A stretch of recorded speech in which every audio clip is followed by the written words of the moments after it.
وبه قال باب قول الله وإذا رأوا تجارة أو لهوا انفضوا إليها.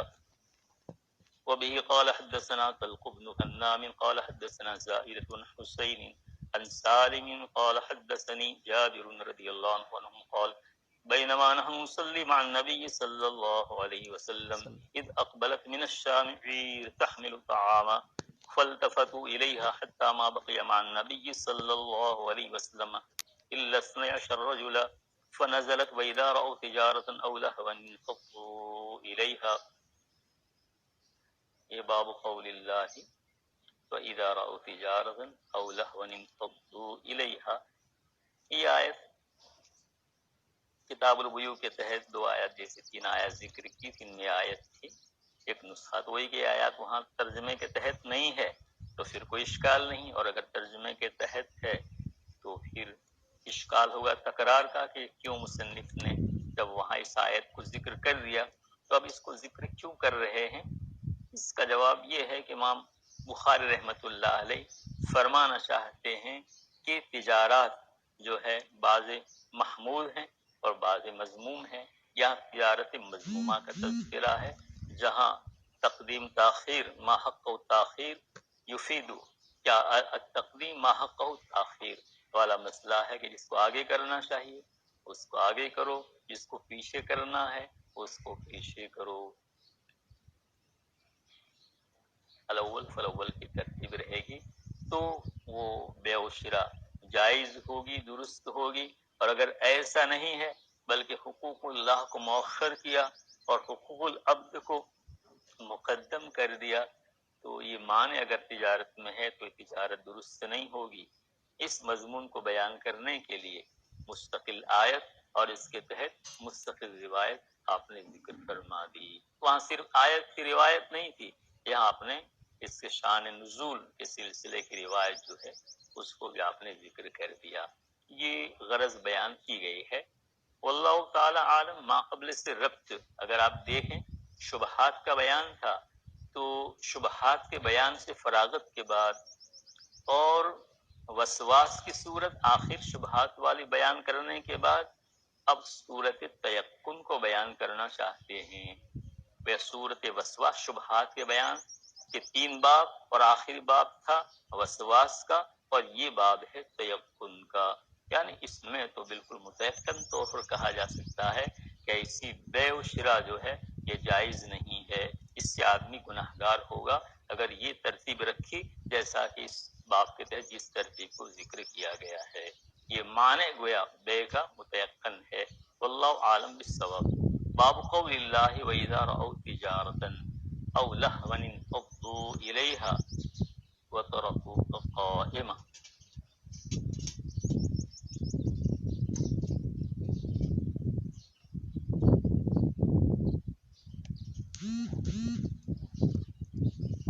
آیت کریمہ جو ذکر کی گئی ہیں وہ اوپر والی آیت کے بعد ہے. یا ایھا الذین آمنوا اذا نودی للصلاة من یوم الجمعة فاسعوا الى ذکر اللہ وذروا البیع ذلکم خیر لکم ان کنتم تعلمون. فاذا قضیت الصلاة فانتشروا فی الارض وابتغوا من فضل اللہ واذکروا اللہ کثیرا لعلکم تفلحون. یہ ترتیب بیان کر دی اللہ تبارک و تعالیٰ نے کہ تجارت کی ترتیب یہ ہے، حقوق اللہ مقدم ہے، لہذا اذا نودی للصلاة من یوم الجمعة فاسعوا الى ذکر اللہ وذروا البیع، پہلے ذکر اللہ اور پھر بیع. اسی لیے فرمایا فاذا قضیت الصلاة، ذکر اللہ سے فراغت ہوئی، فانتشروا فی الارض وابتغوا من فضل اللہ، اب تجارت کرو. وہ ترتیب اللہ پاک نے بیان کر دی کہ پہلے حق اللہ پھر حق العبد، لہذا ذکر اللہ صلاۃ پہلے اور تجارت نمبر 2 پر رہے گی. حتیٰ کہ اگر کسی دوران نماز کا وقت آ گیا تو بیع کو ترک کر. اس کے بعد وَإِذَا رَأَوْا تِجَارَةً میں اللہ تبارک و تعالیٰ اس کے عکس پیش آئی صورت کو بیان فرما رہے ہیں کہ دیکھو ہم نے تو یہ کہا تھا کہ پہلے ذکر اللہ و صلاۃ اور اس کے بعد بیع، لیکن یہ قصہ پیش آیا کہ انہوں نے پہلے بیع اور اس کے بعد رکھا ذکر اللہ کو، بلکہ ترک ذکر اللہ کر کے ترک صلاۃ کر کے لوگ روانہ ہو گئے بیع و شراء کے لیے، تجارت کے واسطے روانہ ہو گئے. یہ اوپر کا تقابل اس کے ساتھ اذا رأوا تجارۃ او لهوا انفضوا